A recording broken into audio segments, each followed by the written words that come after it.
Keluarga adalah harta yang paling berharga. Keluarga adalah harta yang paling berharga. Dalam bacaan ini digambarkan bagaimana Yusuf sebagai bapak dan Maria sebagai ibu yang mempunyai perjuangan yang luar biasa, perjuangan yang penuh dengan tanggung jawab. Ini tentu sinkron dengan keadaan keluarga ini. Ketika saya membaca beberapa potongan doa syafaat, jadi bukan karena kebetulan, tapi memang agenda ini disediakan Tuhan untuk keluarga. Yusuf dan Maria adalah sebuah contoh keluarga teladan yang penuh dengan cinta dan kasih sayang, dan keluarga yang sangat bertanggung jawab. Mereka mengalami perjuangan yang sulit dalam sebuah perjalanan hidup mereka sebagai satu keluarga.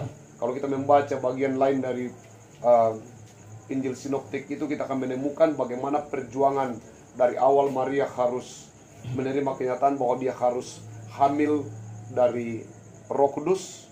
Kemudian Yusuf juga harus berhadapan dengan kenyataan bahwa dia harus menanggung malu karena tanggung jawabnya sebagai seorang yang baru saja bertunangan, kenapa tunangannya sudah ada dalam kondisi hamil. Tapi kemudian semua itu diserahkan kepada Tuhan. Di dalam cerita ini kemudian sesudah masalah dan peristiwa di Bethlehem, melahirkan di kandang domba, belum cukup 2 tahun datang lagi pergumulan yang serius, yaitu bahwa dia harus menyingkir ke Mesir karena anaknya diancam untuk dibunuh oleh Herodes. Betapa sulit sebenarnya kondisi itu. Dan mari kita belajar bagaimana kemudian mereka berdua melewati pergumulan ini. Pertama, Yusuf adalah sosok suami yang unik, suami yang hebat, suami yang bertanggung jawab. Tapi di balik semua itu, kunci hidup Yusuf adalah dia menjaga kekudusan. Kudus sebelum Maria melahirkan, ia juga dalam kehidupan selanjutnya. Dia memperlihatkan bahwa dia adalah sosok yang kudus. Bagaimana dia taat kepada perintah. Berapa kali dia harus berjumpa dengan malaikat Tuhan, baik dalam mimpi ketika di awal pertunangannya dengan Maria, juga pada saat dia ada di Bethlehem. Dia harus dan disuruh untuk menyingkir ke Mesir malam itu juga. Tidak ada kompromi. Malam itu juga, dalam tanggung jawab sebagai seorang ayah, bayangkan harus menyingkir, meninggalkan tempat itu malam itu juga, dan harus pindah ke Mesir. Di Mesir mau tinggal di mana, mau makan apa, dan seterusnya. Tentu tantangan yang serius. Tetapi sebagai seorang ayah yang bertanggung jawab, dia mengambil keputusan. Malam itu juga dia menyingkir. Itu adalah bukti tanggung jawab. Kita bisa membandingkannya dengan Matius 2 ayat 13. Ancaman Herodes bukan main-main. Ancaman terbesar. Orang terhebat, orang berkuasa di negeri itu mengancam untuk membunuh anaknya. Dan Yusuf tahu bahwa target utamanya adalah bayinya. Apa yang harus dilakukan? Malam itu juga dia mengambil keputusan untuk meninggalkan Bethlehem dan menuju ke Mesir. Untuk itu, maknanya apa? Untuk urusan keluarga jangan menunda-nunda. Segera, kalau urusan keluarga, segera kerjakan. Jangan menunda-nunda waktu. Kita sebagai suami atau ayah atau orang tua. Yang kedua, sosok Maria. Sosok Maria ini memang sudah diingatkan oleh Simeon bahwa sebilah pedang akan menembus hatinya. Dan itu sudah dilaluinya sejak awal. Bagaimana dia harus melalui proses yang sulit, bahwa dia harus mengandung dari Roh Kudus. Tapi apa yang dia ucapkan? Jadilah padaku, aku ini hamba Tuhan, jadilah padaku seperti yang kau ingini. Demikian ungkapannya penyerahan diri seorang Maria. Lebih dari itu, dalam pergumulan panjang itu, satu catatan serius dan penting yang kemudian yang harus kita ambil dari kehidupan Maria, yaitu apa? Maria menyimpan segala perkara itu dalam hatinya. Menghadapi pergumulan, tidak mudah dia cerita ke tetangga, tidak mudah dia menceritakan ke media sosial, tetapi dia menyimpan semua perkara itu dalam hatinya. Dia hanya menceritakan itu kepada Tuhan. Hanya Tuhan yang tahu. Baik itu peristiwa kehamilannya, maupun peristiwa gembala-gembala. Dia menyimpan semua perkara itu dalam hatinya. Curhatnya hanya pada Tuhan saja. Yang kedua, yang ketiga, sosok bayi Yesus. Meskipun dia Tuhan, tapi seluruh hidupnya total ada pada dua orang tuanya. Dia dibentuk oleh orang tuanya menjadi pribadi. Hidup dan matinya dalam konteksnya sebagai manusia ditentukan oleh orang tuanya. Demikian juga dengan kehidupan anak-anak kita. Anak-anak kita itu dititipkan Tuhan dalam keluarga kita. Kitalah penentunya. Ada ungkapan mengatakan bahwa gen memang mempengaruhi, tapi lingkungan yang menentukan. Sehingga dengan begitu, apa yang Yusuf dan Maria buat? Walaupun mereka menjadi orang asing di Mesir, menjadi nomaden atau penduduk yang berpindah-pindah dari tempat lain ke tempat yang satu ke tempat yang lain, ada yang tidak hilang dalam kehidupan Yesus, bahwa Yesus tetap dididik sebagai anak yang menyembah Allah Israel. Itu dibuktikan dalam umurnya di 12 tahun, bahwa dia mampu bersoal jawab dengan ahli Taurat. Hal lain lagi, bahwa cinta dan kasih sayang Maria kepada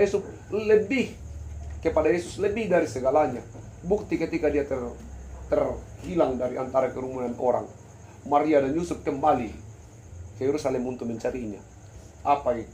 Itu sebagai bukti cinta dan kasih sayang. Bahkan kalau kita membaca secara detail, kita menemukan bahwa Yusuf dan Maria sedikit marah terhadap sikap Yesus karena tanggung jawab. Yusuf dan Maria tidak mengatakan bahwa kita ini susah ya, untuk apa lagi diajar tentang ilmu agama dan yang lain sebagainya. Jangan mudah menyerah. Kita harus mencukupkan kebutuhan anak-anak kita. Kebutuhan prinsip dari anak-anak kita adalah kasih sayang. Lebih dari itu, tidaklah terlalu sangat penting. Yang paling penting itu adalah bagaimana anak-anak kita, keluarga kita, menikmati kasih sayang yang cukup dari kedua orang tuanya. Ada rencana Pak Gep dan Mama Gep untuk membawa Gep berobat. Itu bagian dari perjuangan. Tentu dalam kebersamaan ini kita akan mendukung. Itu menjadi bagian dari bukti cinta dan kasih sayang. Apapun hasilnya nanti, kita percaya bahwa bukan hasilnya yang kita mau capai, yang kita mau gembor-gemborkan, tapi tanggung jawabnya yang harus kita buktikan. Perjuangan seorang ibu dan ayah yang masih muda tentu tidak mungkin ditinggalkan oleh Tuhan begitu saja. Bersyukur juga bahwa kemudian liturgi kita sampai pada yang kita harapkan, bahwa sebuah kerinduan dari anak-anak untuk kembali ke rumah, kerinduan keluarga untuk berkumpul. Sekiranya bahwa itu menandakan kenapa orang mau kembali berkumpul, kenapa ingin pulang, karena di rumahnya ada kasih sayang. Kalau di rumah tidak ada kasih sayang, tidak akan ada orang yang mau pulang. Untuk apa pulang ke rumah yang penuh dengan amarah dan kebencian? Tapi kita percaya bahwa keluarga ini penuh dengan kasih sayang, sehingga anak-anaknya menjadi rindu untuk pulang. Perjuangan ini sampai kapan? Untuk memperjuangkan kehidupan anak-anak, kehidupan keluarga ini, sampai Herodes mati. Itu kata firman Tuhan kepada Yusuf. Kapan Herodes mati? Tidak ada timing, tidak ada waktunya bahwa tanggal sekian, 1 tahun kemudian Herodes akan mati. Apa itu? Sebuah ujian kesabaran untuk kita, bahwa perjuangan itu terus menerus dan tidak akan pernah berhenti. Tapi kalau Anda berjuang, percayalah bahwa ternyata Herodes mati. Apa hubungannya dengan kehidupan kita? Perjuangan ini tidak ada waktu kapan berakhirnya. Tapi berjuanglah dan percayalah bahwa satu hari perjuangan itu akan berakhir. Sama seperti harapan Maria dan Yusuf, bahwa mereka membawa anaknya untuk menyingkir, dan satu hari Herodes mati. Dan hari itu terjadi, Herodes mati, dan bersukacitalah mereka. Demikian juga kita, demikian juga keluarga ini. Berjuanglah terus. Satu hari pergumulan ini akan selesai, dan suatu hari rasa syukur dan rasa sukacita itu yang akan kita alami dalam keluarga ini. Mari kita menjadikan keluarga adalah segala-galanya. Mari kita belajar pada perjuangan Yusuf dan Maria, tidak mengenal lelah dan tidak pantang menyerah. Mari kita berkata bahwa jadilah padaku seperti yang engkau kehendaki. Untuk itu keluarga, kita bersyukur bahwa firman Tuhan sudah kita dengarkan, mengajari kita untuk menjadikan keluarga harta yang paling berharga. Segala-galanya, hak keluarga adalah harta yang paling berharga. Jadikan Natal ini momen untuk membuktikan bahwa cinta kasih sayang lebih penting daripada kue dan pakaian dan pernak-pernik Natal. Jangan karena perkara-perkara itu kemudian kita ada masalah dalam keluarga hanya karena sepotong kue dan secari baju Natal. Tapi kita mau bahwa cinta dan kasih sayang, bisa saja kue dan pakaian Natal tidak ada, tapi cinta itu yang kami buat Natal kali ini lebih dari Natal yang lain. Juga di tahun ini, di tahun yang akan datang 2024, ada pesta demokrasi. Demokrasi itu adalah saat kita bisa berbeda pilihan, berbeda pendapat, dan berbeda banyak hal. Baik itu dengan keluarga sendiri maupun dengan orang lain, tetangga dan jemaat. Mari kita jadikan perbedaan itu sesuatu yang indah, karena dalam perbedaanlah demokrasi berjalan secara baik. Jangan sampai perbedaan-perbedaan pilihan dan perbedaan-perbedaan yang lain membawa kita kepada perpecahan. Mari kita amini bahwa kita semua punya niat yang baik, baik untuk memuju tengah, untuk kabupaten, untuk provinsi, juga untuk negara ini. Kita berdoa bahwa pemilu kelak nanti akan menghasilkan yang terbaik untuk kesejahteraan bangsa dan negara kita serta seluruh rakyat. Selamat mempersiapkan diri untuk menyongsong Natal 25 Desember, tahun baru 1 Januari 2024, dan juga mempersiapkan diri untuk menerima sakramen perjamuan kudus atau beberapa akta lainnya yang akan dilaksanakan di tengah-tengah jemaat kita. Tuhan memampukan keluarga ini untuk seluruh rencana dan persiapan Natal dan Tahun Baru. Amin. Oh Tuhan, mohon pimpin seluruh keluarga kami. Sebuah nyanyian dalam harapan dan doa bahwa kita rindu keluarga kita dipimpin dan dipelihara oleh Tuhan.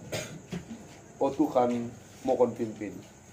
Oh Tuhan, mohon pimpin seluruh keluarga kami, Bapa, Mama, adik kakak, agar kami tetap bersatu, saling cinta, menyayangi,